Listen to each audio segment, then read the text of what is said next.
शहाबुद्दीन साहब 2000 में जब सरकार नीतीश कुमार 7 दिन के लिए मुख्यमंत्री बन गए थे तो यही शहाबुद्दीन साहब ने लाल राबड़ी देवी को मुख्यमंत्री बनाया। आज शहाबुद्दीन साहब नहीं है तो इन्हीं का एमएलए चला गया, औकात इनको दिखा दिया। असलम साहब चले गए, आज उनके परिवार से पूछिए, आरिफ जमाल के बच्चों से पूछिए, उस यतीम से पूछिए, बिहार में सनोबर से पूछिए। बतला दीजिए कि एक भी मुसलमान मुद्दे पे तेजस्वी यादव बोला होगा कभी। नीतीश जी की है हिम्मत तो बिना बॉडीगार्ड के चले। हमने सुबह में एसपी साहब से मुलाकात की, उनसे भी अनुरोध किया, उन्होंने 10 घंटा का बात बोला, हमने उन्हें 48 घंटा दिया। असलम साहब के चलते पूरा सारण प्रमंडल मजबूत हो रहा था। Select 24 न्यूज में आपका स्वागत है। मैं हूं मोहम्मद सादिक। एआईएमआईएम के राष्ट्रीय प्रवक्ता आदिल हसन अपने नेता असलम मुखिया की हत्या की खबर सुनकर उनके जनाजे में शिरकत करने गोपालगंज पहुंचे। असलम मुखिया को सुपुर्द खाक करने के बाद आदिल हसन काफी आक्रामक रूप में सरकार को कोसते नजर आए। साथ ही उन्होंने गोपालगंज एसपी से भी मुलाकात की और घटना के बारे में विस्तृत बातचीत की। गोपालगंज एसपी ने अपराधियों को जल्द से जल्द पकड़ने का आश्वासन दिया। और क्या कुछ कह रहे हैं एआईएमआईएम के प्रदेश अध्यक्ष आदिल हसन, आइए सुनते हैं। एमआईएम का एक तरह का दिल है, असलम साहब का जाना एमआईएम का, चाहे बैरिस्टर असदुद्दीन ओवैसी साहब से लेकर अकबर साहब, अख्तरुल इमान साहब, माजिद साहब, जितने लोग हैं एमआईएम से जुड़े हैं, सब लोग को लगा है हम लोग के अपने चले गए। ज़रूर खूनी रिश्ता नहीं है, लेकिन हमारा इनसे 1450 साल पुराना रिश्ता और एक बहुत ही मुकद्दस रिश्ता था।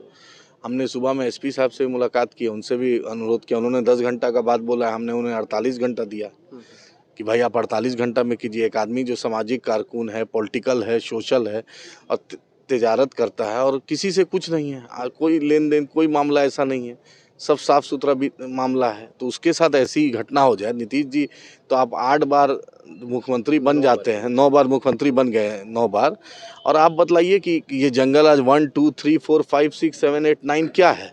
सपा आपने कल विश्वास मत हासिल किया, मुसलमानों के लहू से आपको वो कोई उसकी चिंता नहीं है क्या? कभी आरिफ जमाल साहब की हत्या हो गई, असलम साहब की हत्या हो गई, अख्तरुल इमान साहब को धमकी। आखिर क्या चाहते हैं? क्या बिहार में एमआईएम तो रहेगी इंशाअल्लाह ताला, हम जो जद्दोजहद करेंगे, लेकिन ये तरीके से लॉ एंड ऑर्डर का कोलैप्स है। आप जंगल राज क्या बोलता है, इससे बढ़ के क्या होगा? टारगेट क्यों एमआईएम ही टारगेट क्यों? आप लोग क्या करें अकॉर्डिंग? मेरे ये देखिए, एमआईएम एक उभरता हुआ नाम है, एक मजलूमों का, मुसलमानों की एक बेबाक आवाज़ है, जो हमारा स्टैंड क्लियर एक एक कार्यकर्ता से पूछेगा, डरता है तो सिर्फ अल्लाह से डरता है, झुकता है तो अल्लाह के आगे झुकता है। ये स्टैंड क्लियर है, ये ईमान है मेरा।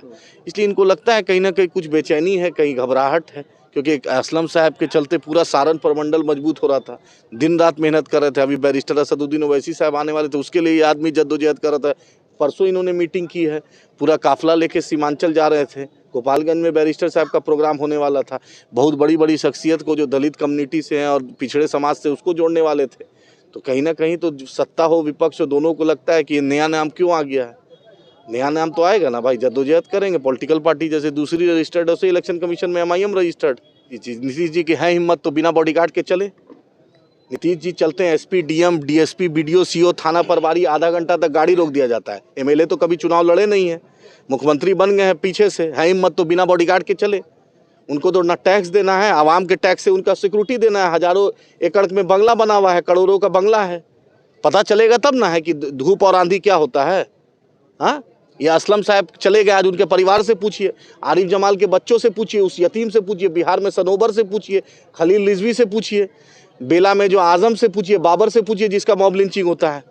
नीतीश जी को क्या मतलब है? कभी कुर्सी से इधर चिपक जाएंगे, कभी उधर चिपक जाएंगे। जो आदमी का जुबान नहीं, जो आदमी का कमिटमेंट है, उसका क्या वैल्यू है? अरे मुख्यमंत्री क्या, प्रधानमंत्री बन जाइएगा, उससे क्या होने वाला है? अपने मुसलमानों ऐसे तो 10वीं भी पास नहीं है, मैट्रिक भी पास नहीं है, लेकिन A to Z का पार्ट पढ़ लिए थे। मनोज झा हो, जगदानंद सिंह हो, इंजीनियर सुनील हो और संजय यादव हरियाणवी, इन लोग, इनको A to Z पढ़ाया। तो A to Z में B भी कल चला गया, R भी चला गया, Y भी चला गया। बेचारा मुसलमान चपरासी क्वार्टर से इनको शीश महल पहुंचा दिया। यही गोपालगंज से लेकर पटना में हजारों करोड़ की संपत्ति लालू परिवार बना लिया है, लेकिन मुसलमान के लिए मुंह से एक चू नहीं निकलता है। बतला दीजिए कि एक भी मुसलमान मुद्दे पे तेजस्वी यादव बोला होगा कभी। यहीं के अब्दुल गफूर साहब चीफ मिनिस्टर थे, बतला दीजिए उनके नाम से एक सड़क, पुल, पुलिया, चौक का भी नाम है, एक हॉस्पिटल का भी नाम है। मुसलमान ने शहाबुद्दीन साहब का परिवार के लिए पूछता भी है ये शख्स। आप जब बोलिए कौन सबसे ज़्यादा वफादारी से रहा? शहाबुद्दीन साहब 2000 में जब सरकार नीतीश कुमार 7 दिन के लिए मुख्यमंत्री बन गए थे तो यही शहाबुद्दीन साहब ने लाल राबड़ी देवी को मुख्यमंत्री बनाया। आज शहाबुद्दीन साहब नहीं है तो इन्हीं का एमएलए चला गया, औकात इनको दिखा दिया। तब भी मुसलमानों के लिए हमदर्दी नहीं है। मुसलमानों के लिए सिर्फ दिखावा है। इनको बतला दे, कोई भी तेजस्वी यादव के बगल में एक मुसलमान लीडर दिखता है, लालू जी के बगल में शहाबुद्दीन साहब हो, तस्लीमुद्दीन साहब हो, अनवारुल हक साहब हो, दिखते हैं। मौलवी साहब लोग तो नजर आते अरे भाई मौलवी साहब रहते हैं, उनको पॉलिटिकल क्या तजुर्बा है भाई? जो आदमी जो फील्ड का जो वकील है वो वकालत करना जानता है, जो गाड़ी चलाता है वो गाड़ी चलाना जानता है, जो क्रिकेट खेलता है उनको क्या तजुर्बा है पॉलिटिकल? उनको पॉलिटिकल क्या तजुर्बा है? कौन मौलवी साहब नाम बताइए जो उनके साथ रहते हैं? दाढ़ी लगा भाई रहता है, भाई दाढ़ी रखने भाई तो उसी वो जो आप कारी सोहेब की बात कर रहे हैं, कारी साहब हाँ सुनिए ना भाई, तो दिखाने के लिए तो यही ना करेगा। लालू जी भी 2005 में एक फुलवारी शरीफ के इंजीनियर थे, उनको उसामा दिखा के हेलीकॉप्टर पे घुमाते थे, क्योंकि मुसलमान को तो बुड़बक बनाना सबसे आसान है, तेजपत्ता की तरह इस्तेमाल करेंगे।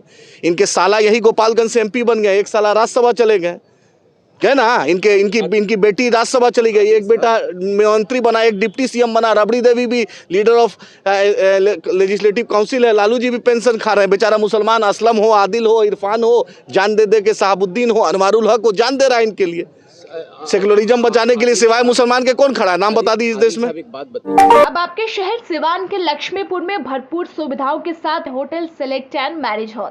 आपको बता दें 20 अक्टूबर से भारी डिस्काउंट के साथ बुकिंग शुरू है।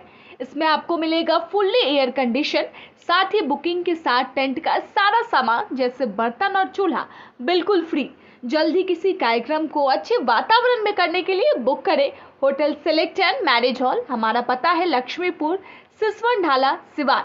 हमारा संपर्क नंबर है 8797327330। एक बार जरूर पहुंचे और इस भारी डिस्काउंट का लाभ जरूर उठाएं। तमाम बड़ी खबरों के लिए बने रहे हमारे YouTube चैनल Select24 न्यूज़ को लाइक, सब्सक्राइब, शेयर जरूर करें। साथ ही हमारे Facebook पेज को भी लाइक, शेयर, कमेंट करना ना भूलें और हमारे वेबसाइट www.select24news.in पर विजिट जरूर करें।